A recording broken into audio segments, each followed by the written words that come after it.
Hey guys, it's QuickyBaby and welcome back to World of Tanks, and today's video is going to be all about scouting, trying to maximize your assistance damage. And to showcase that, I found two awesome replays in tier 10 light tanks.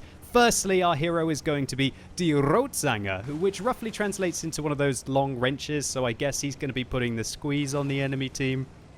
Oh dear, I'll leave.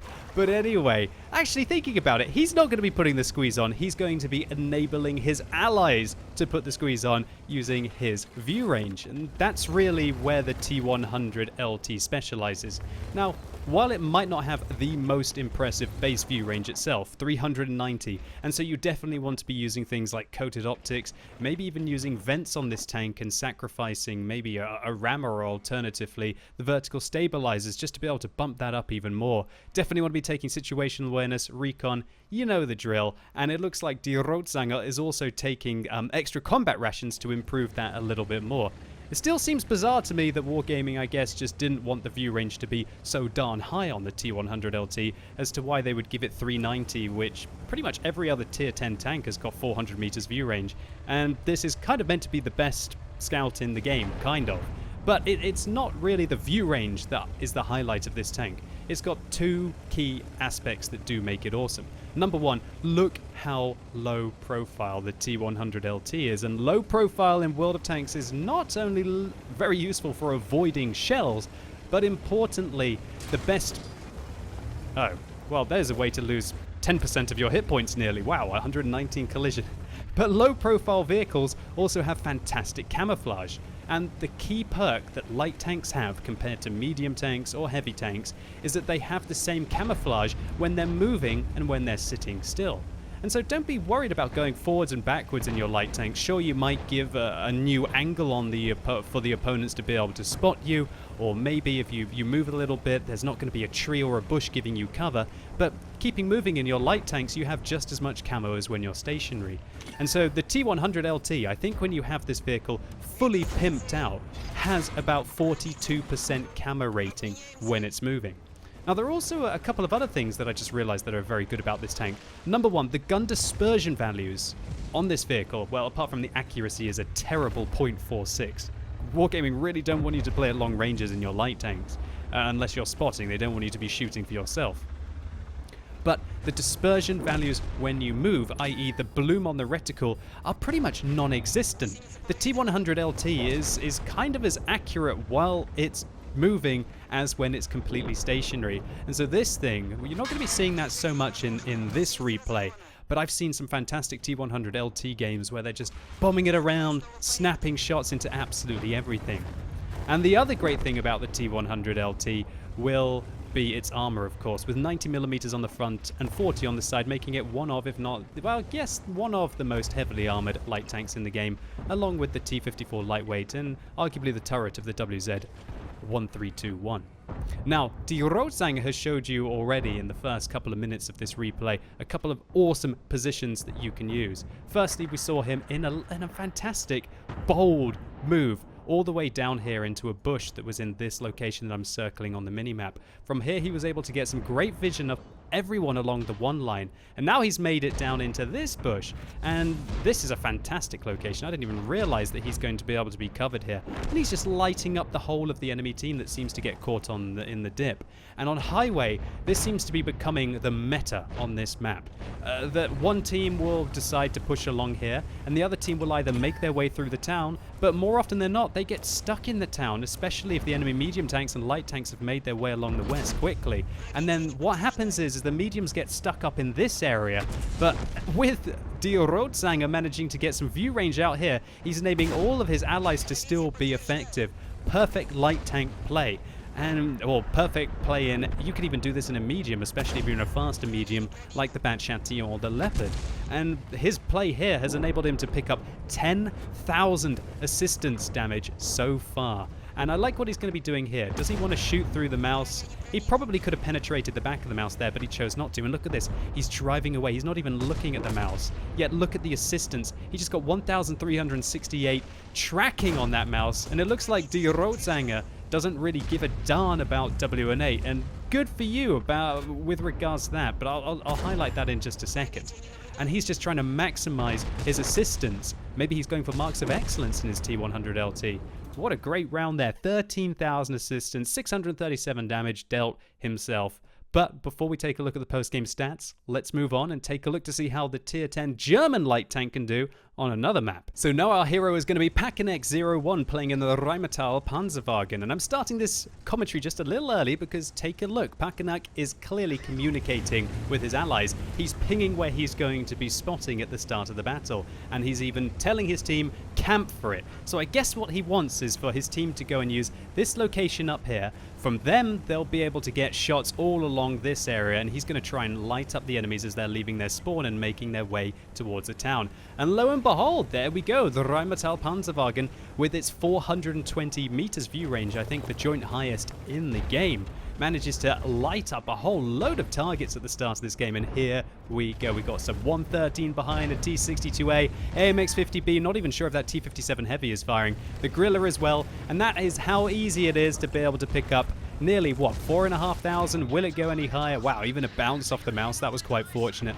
4,300 spotting. Well, make that 5,000 right at the start of this game. That's pretty much 2 Tier 10 tanks taken out on the enemy team, or at least hit points wise. Now Pakinek has decided to fall back to go and get another line of fire on the enemy. And not only is he doing some great scouting work here, he's also looking for those kills, revealing his position, or shall I say firing once he's been spotted. I think that was the case there. And he manages to shut down the first tank of the game, the E100. Now he spots a Jagdpanzer E100 cresting over this ridge. He fires, he misses, and that's rather unusual because the Rheinmetall Panzerwagen is... its speciality is it's kind of the most, well, it is the most accurate Tier 10 light tank with 0.36 accuracy. That doesn't sound very impressive. That would be a rather inaccurate medium tank at Tier 10. But still, it does have something going for it compared to that 0.46 that we were talking about with the T100 LT. That does allow this vehicle to manage to at least engage its enemies more effectively at mid to long ranges. And its penetration of 242 isn't half bad either. And it does have these heat rounds, I believe, with 280 millimeters of penetration, but still unable to go through the mouse there. So Pakinek is now up to 7,500 spotting. I guess he's getting a little frustrated by the fact that that mouse is just willing to sit right out in the open. And he's hoping that the 113, maybe the Gorilla might even be able to get a shot from here to here. Not sure if he's going to be within. Yeah, he's probably going to be just within the 560 meters range there for the render distance.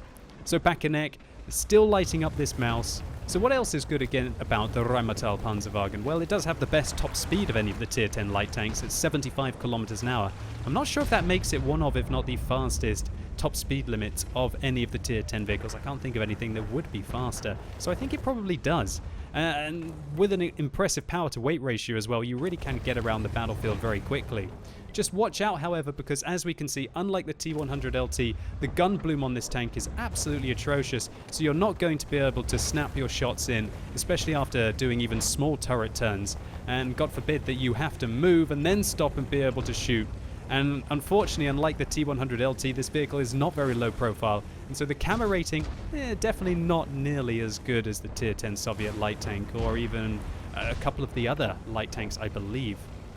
Nevertheless, Pakinek is still using the vehicle in a fantastic way here. 10,000 spotting, 11,000 nearly.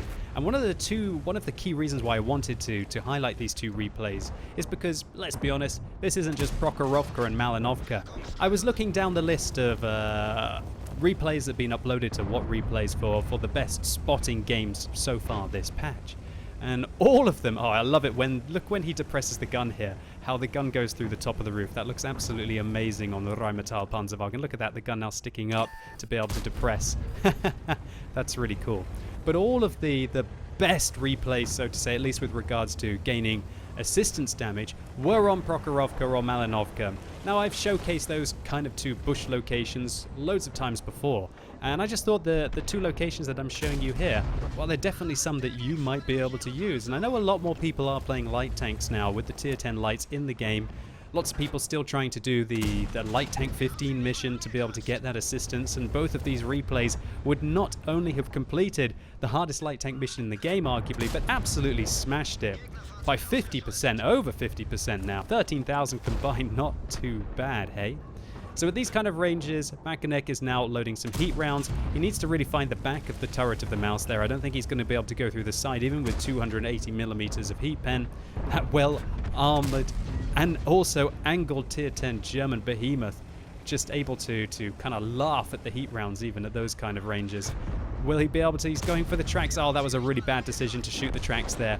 Should have shot the side of the vehicle and he would have been able to secure the kill himself. And no point to track there, I guess, unless he's really wanting to push that 12k a little bit higher. So first up, Die Rotzanger smashes an ace tanker here for his T100 LT. He gets a scout medal, I believe, for spotting 11 out of 15 of the enemy team. And he also gets a patrol duty. A patrol duty is rewarded where you enable your allies to deal damage to at least 6 targets that you're the only one spotting. And when you do manage to pick up 13,277 assistance damage on highway, boy do you know you've had quite a round. And I'm just surprised how little experience Die Rotzanger manages to pick up here. 1,223 base experience. Sure, that's not bad for a tier 10 tank, but I almost feel when you have this kind of an impact and you pretty much enable a whitewashing of the enemy team, that you should be way more rewarded. Next up, Mackinac in his Rheinmetall Panzerwagen gets the same treatment as Scout Medal. How many of the enemy did he manage to spot? Well, only 9. I'm quite surprised. 9 out of 15, only just a Scout Medal and a patrol duty